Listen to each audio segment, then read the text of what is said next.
Superintendents from Lafayette, West Lafayette, and Tippecanoe school corporations all echo the same story.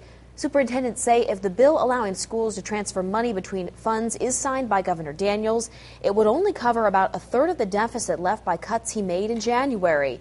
And they fear the budget situation could only get worse. Kristen Majorano reports.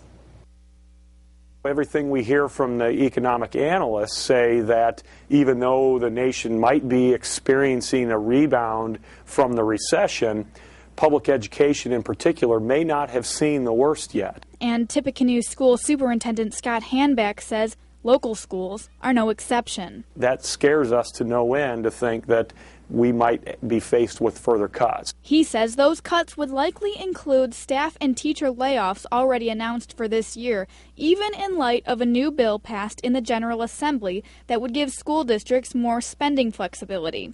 Lafayette School Superintendent Ed Eiler says his district is in the same boat. We're appreciative of any relief that we got, but the reality is the relief is probably maybe a seventh to a third of the cut, and it is one time.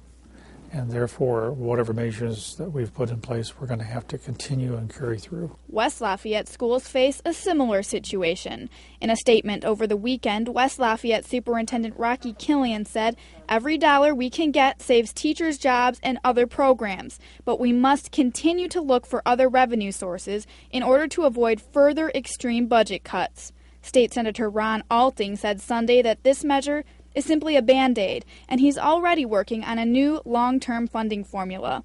Local administrators say a new formula couldn't come too soon. Our concern is that this is not the end of the cuts.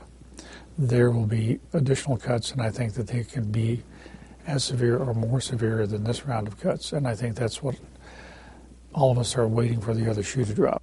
Kristen Majorano, News Channel 18.